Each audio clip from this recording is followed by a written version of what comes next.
ఏడాది కాలంలో కాంగ్రెస్ అద్భుతమైన పాలన అందించిందన్నారు టీపీసీసీ చీఫ్ మహేష్ కుమార్ గౌడ్. దాదాపు అన్ని హామీలు పూర్తి చేశామని, మరికొన్ని హామీలు త్వరలోనే నెరవేర్చబోతున్నామన్నారు ఆయన.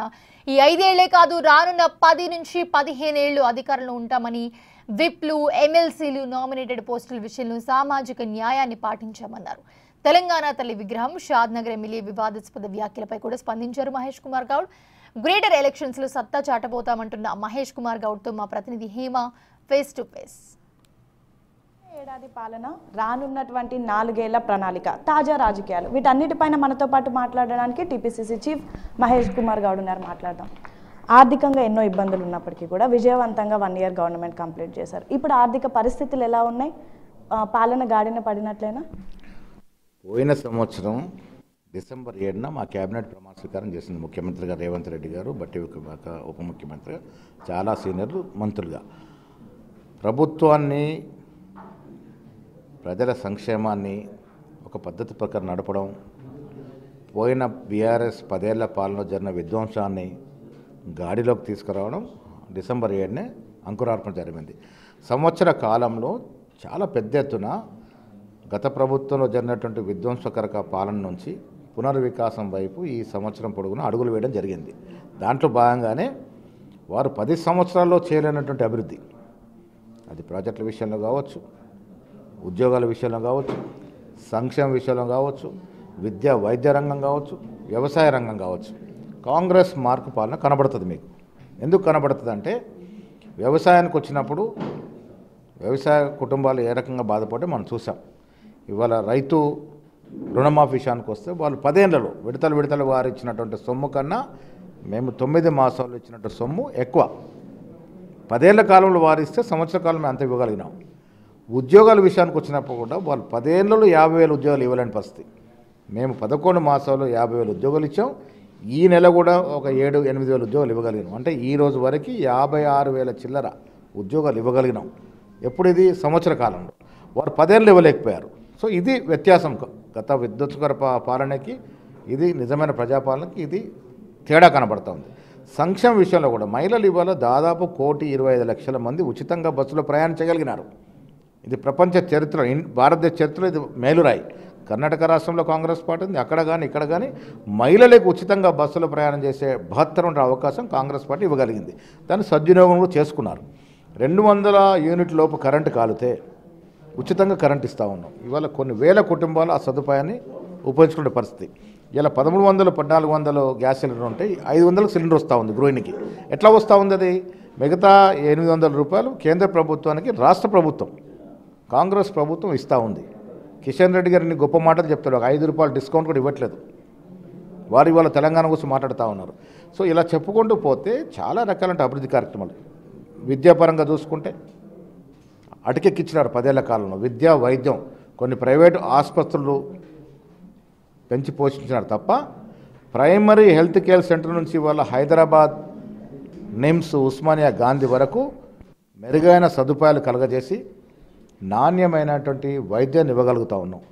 విద్యాపరంగా చూసుకుంటే దాదాపు 30-35 యంగ్ ఇండియా ఇంటిగ్రేటెడ్ స్కూల్స్, ఒక్కొక్క స్కూల్ మీద 120 కోట్లు పెట్టడమే కాకుండా పరిపూర్ణమైనటువంటి సత్సంగీత అంగులతో స్కూల్స్ రాబోతూ ఉన్నాయి. Skill university తీసుకురాగలిగినాము. ట్రైబల్ యూనివర్సిటీకి సదుపాయాలు ఇవ్వగలుగుతూ ఉన్నాము. ఏఏని మొట్టమొదటిగా తెలంగాణలో ప్రవేశపెట్టగలిగినాము. సో ఈ రకంగా పారిశ్రామికంగా కానీ, వెల్ఫేర్ రకంగా కానీ అన్నిట్లో కూడా సంవత్సర కాలంలో మా మార్కు పాలన చూపగలిగినాం. ఇది వారికి మాకున్నటువంటి వ్యత్యాసం.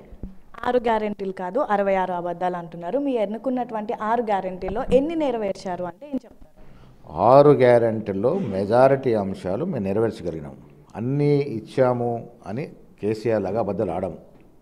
మేము ఏవైతే 6 గ్యారెంటీలు చెప్పినామో దాంట్లో మెజారిటీ అంశాలు ఇవ్వగలిగినాం. ఇంకా కొన్ని ఇవ్వాల్సి ఉంది. 2,500 మహిళలకి ఇవ్వాల్సిన గృహజ్యోతి స్కీమ్ కానీ, నిరుద్యోగులకి కొంత ఇవ్వాల్సిన పరిస్థితి కానీ ఇంకా ఉన్నాయి. డెఫినెట్గా ఇస్తాం. నేను రేవంత్ రెడ్డి గారు చెప్పినట్టుగా పెళ్ళవగానే పిల్లలు అవ్వరు కదా, కొంత సమయం పడుతుంది. ఇవాళ మేము కూడా ఒక్కొక్కటిగా ఆర్థిక వెసులుబాటు చేసుకుంటూ ఒక్కొక్కటిగా ఇస్తూ ఉన్నాం. ఒకటి మాత్రం మీ ద్వారా నేను ప్రజలకు చెప్పగలిసి ఉంది. డబుల్ బెడ్రూమ్ స్కీమ్ లాగా కేసీఆర్ లాగా అబద్ధాలు చెప్పి ఆశల పల్లకిలో ఊరడించి లాస్ట్కు ఒక ఇల్లు కూడా ఇవ్వకుండా గద్దె దిగిపోయిన పరిస్థితి. మేము అలా అబద్ధాలు చెప్పేది ఉండదు. చెప్పిన ప్రతి వాగ్దానాన్ని పూరించడానికి ప్రయత్నం చేస్తూ ఉన్నాం. ఒక్కొక్కటిగా మేము ఇచ్చిన 6 గ్యారెంటీలో అన్ని అంశాలని పూరించే ప్రయత్నం చేస్తాం. ఏది కూడా జారవిడిచము. ప్రజాస్వామ్యతంగా కార్యకర్తల కష్టం వల్ల ఇలా అధికారంలోకి వచ్చాం. ప్రజలు ఏదైతే ఆశలు ఆకాంక్షలతో మమ్మల్ని అధికారం తీసుకొచ్చినారో వాటిని ఎవ్వి కూడా వమ్ము చేయకుండా పరిపూర్ణంగా ప్రజలకు ఇచ్చే అవకాశం మాకు ఇంకా 4 ఏళ్ళు ఉంది. ప్రజలు కూడా తొందరపడాల్సిన అవసరం లేదు.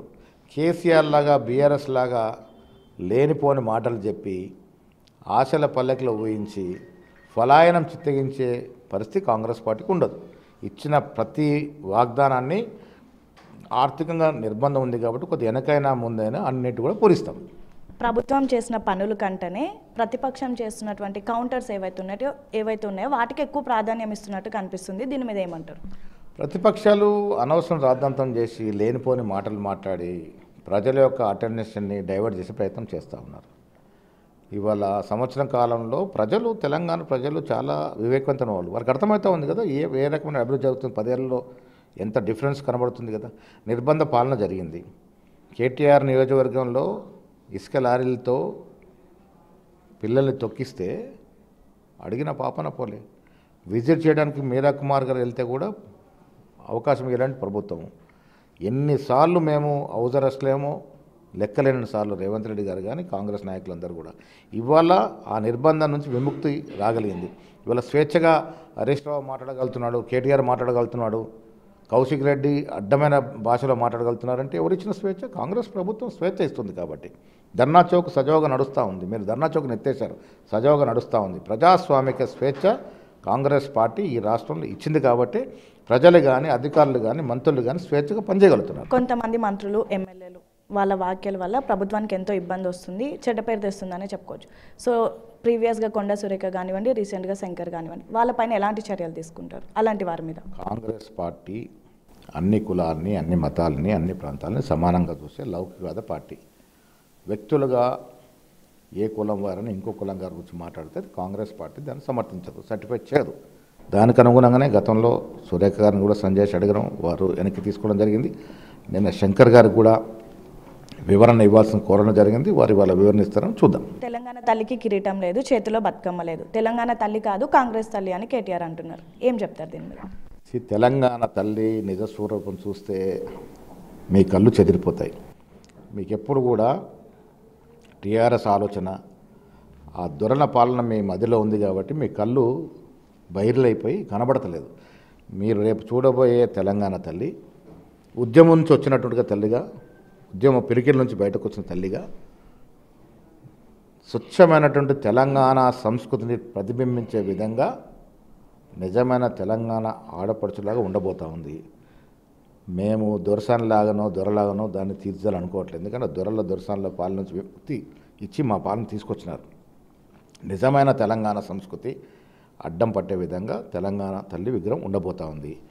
తెలంగాణ తల్లిని మనం అందరం కూడా ఆరాధిస్తాం, పూజిస్తాం. బతుకమ్మ అనేది ఒక పండుగ. హరీష్ రావు, కేసీఆర్, కేటీఆర్ పార్టీని పెట్టిన తర్వాత బతుకమ్మ మొదలవ్వలే. మా నాయనమ్మ, మా తాతమ్మలు కూడా బతుకమ్మ ఆడినారు. బతుకమ్మ అనేది తెలంగాణ సంస్కృతి, అది సజావుగా ఉంటుంది. బతుకమ్మ అనేది ఒక పండుగ. ఆ పండుగలాగే ఉంటుంది, దేవతలాగే ఉంటుంది. పండుగను ఆదరిస్తాం. తెలంగాణ దేవత నిజమైన తెలంగాణ తల్లి స్వరూపంలో ఉండబోతూ ఉంది. పంచాయతీ లోకల్ బాడీ ఎలక్షన్ మీద ఎలాంటి ఫోకస్ పెట్టారు? 80% పంచాయతీ ఎలక్షన్లో మేము గెలుచుకోబోతూ ఉన్నాం. దానికి కారణం ఏంటంటే మేము ఇస్తున్న అభివృద్ధి సంక్షేమ ఫలాలు ప్రజలకు అందుతూ ఉన్నాయి. మేము కూడా కార్యకర్తలకి ఒకటే సూచన, గాంధీ భవన్ చుట్టూ తిరగడము, సోషల్ మీడియాలో ఉంటే సరిపోతుంది అనుకోవడము తప్పు. మీరు ప్రజలతో మమేకవ్వండి, ప్రజల్లో ఉండండి. రేపు లోకల్ బాడీలో ఎంపీటీసీ కానీ, జెడ్పీటీసీ కానీ, ఎంపీపీలు కానీ, సర్పంచులు కానీ కావాల్సుకున్న వాళ్ళు, కార్పొరేటర్లో కౌన్సిల్లో చేయదలుచుకున్న వాళ్ళు ప్రజల్లో ఉండండి. రేపు సీట్లు కూడా మీకు ఎవరి సిఫార్సులో రావు. సెలెక్ట్ అండ్ ఎలక్ట్ పద్ధతినే సీట్లు ఇస్తాము. సర్వేలు చేయించి ప్రజల్లో మమేకమైనవాడు, ప్రజలతో సత్సంబంధం ఉన్నవాడికి సీట్లు ఇస్తాము. తద్వారా 80% పైగా లోకల్ బాడీస్ మేము గెలుచుకుంటాము. రాష్ట్రంలో మీరు స్ట్రాంగ్గా ఉన్నా, గ్రేటర్లో వీక్గా ఉన్నారు. జిహెచ్ఎంసీ ఎలక్షన్స్ వస్తున్నాయి. సో మేయర్ కోసం ఎలాంటి కష్టపడుతున్నారు, ఎలా ముందుకు వెళ్ళబోతున్నారు? గ్రేటర్లో గతంలో కొంత వీక్ ఉన్నప్పటికీ ఇప్పుడు బలపడినాం కాబట్టి సికింద్రాబాద్ కంటోన్మెంట్ ఎమ్మెల్యే సీటు మంచి మెజార్టీతో గెలవగలిగినాం. ఇక్కడ బీజేపీ, ఎంఐఎం ఉన్నప్పుడు కూడా ప్రజలు కాంగ్రెస్ పార్టీ తీసుకున్నటువంటి విప్లవాత్మక నిర్ణయాల పట్ల ఆకర్షితులు ఉన్నారు కాబట్టి మేము బలపడతా ఉన్నాం. జిహెచ్ఎంసీ ఎన్నికల్లో కూడా మెజార్టీ సీటు గెలుచుకుంటాం. 1 ఇయర్ అయిపోయింది, నెక్స్ట్ ఇయర్ టార్గెట్స్ ఏంటి? వెనక కనబడుతున్నటువంటి పలు అంశాలు ఇంకా పెండింగ్లో ఉన్నాయి. ఇవన్నీ కూడా 4 ఏళ్ళలో ఒకటొకటిగా పూరించాల్సిన అవసరం ఉన్నది. ఈ దేశంలోనే ఒక మంచి పాలన తెలంగాణలో కాంగ్రెస్ పార్టీ అందించిందని చెప్పుకునే విధంగా అటు పారిశ్రామిక పరంగా, సంక్షేమ పరంగా, వ్యవసాయ పరంగా, విద్యాపరంగా, ఆరోగ్యపరంగా అన్ని రకాలు కూడా అన్ని అంగులతో ముందుకు పోవాలి. 4 ఏళ్ళు ప్రజలు ఆశించిన మేరకు, ఆకాంక్షల మేరకు పాలన సాగించాలి. ఆ తర్వాత మళ్ళీ మంచి మెజారిటీతో మేము 63 సీట్లు ఇచ్చారు మాకు. ఇవాళ మాకున్న గ్రాఫ్, మాకున్న సమాచారం 80 సీట్లకు పైగా ఉన్నాం. అది 100 సీట్లకు చేరాలి. రాష్ట్రంలోనే అధికారం రావడం కాదు, కేంద్రంలో అధికారం రావాలి. ఇక్కడ వీలైన ఎక్కువ మెజారిటీ పార్లమెంట్ సీట్లు కాంగ్రెస్ పార్టీకి ఇవ్వాలి. తద్వారా మా నాయకుడు రాహుల్ గాంధీ గారిని ప్రధానమంత్రి చేసుకోవాలని ఆకాంక్షతో ముందుకు పోతాం. చివరిగా 10 ఏళ్ల పోరాటం తర్వాత ఏర్పరచుకున్న మీ ప్రభుత్వం పైన అవుట్ ఆఫ్ 5లో ఎన్ని మార్క్స్ ఇస్తారు? అవుట్ ఆఫ్ 5లో నేను మార్కులు ఇవ్వడం కాదు, ఇలా మా సర్వేల ప్రకారం ప్రజలు ఇస్తున్న మార్కులు 4 to 4.5% ఇస్తూ ఉన్నారు. అవుట్ ఆఫ్ 5లో ప్రజలు సంతృప్తిగా ఉన్నారు. ప్రతిపక్ష నాయకులు వాళ్ళు మనుగడ ఉండాలి కాబట్టి ఏదో మాట్లాడుతూ ఉన్నారు. ప్రజలన్నీ గ్రహిస్తూ ఉన్నారు. కేటీఆర్ ఏం మాట్లాడుతుండో, హరీష్ రావు మాట్లాడుతుండో, దాంట్లో ఏమైనా పస ఉందా లేదా, అసలు సంబంధంగా మాట్లాడుతుండో అసంబంధంగా మాట్లాడుతుండో అన్నీ చూస్తూ ఉన్నారు, బేరీ చేసుకుంటూ ఉన్నారు. నేను ఒకటి చెప్తాను ప్రజలకు, మీ ద్వారా ప్రజలకు చెప్పేది, మీరు బేరీ చేసుకోండి. గత బీఆర్ఎస్ పాలనలో ఏ రకమైన విధ్వంసం ఈ రాష్ట్రంలో జరిగింది, ప్రజల సంపద ఏ రకంగా దుబారా చేయబడింది, ప్రజల సంపద ప్రాజెక్టుల పేరిట, భూముల పేరిట ఏ రకంగా దోపిడీ చేయబడింది, దానికి ఇప్పుడున్న ప్రభుత్వానికి బేరీ చేసుకోండి. అది విధ్వంసకర ప్రభుత్వం, ఇది పునర్వికాసాన్ని ఆశిస్తున్న ప్రభుత్వం. ఆ తేడా వేసుకుంటే సరిపోతుంది. Thank you. So local body మాదే, గ్రేటర్ మాదే, రానున్నటువంటి 5 years గవర్నమెంట్ కూడా మాదే. ప్రస్తుతం మా గవర్నమెంట్కి పబ్లికే 4.5 మార్క్స్ ఇస్తున్నారు అనేది టీపీసీసీ చీఫ్ చాలా కాన్ఫిడెంట్గా చెప్తున్నటువంటి పరిస్థితి. 1 year పాటు ఎన్నో అద్భుతాలు చేస్తాము, రానున్నటువంటి 4 ఏళ్ళు ఇంకా అద్భుతాలు చేస్తామని అయితే చాలా కాన్ఫిడెంట్గా చెప్తున్నారు. వీడియో జర్నలిస్ట్ శంకర్తో హేమా, బిగ్ టీవీ, హైదరాబాద్.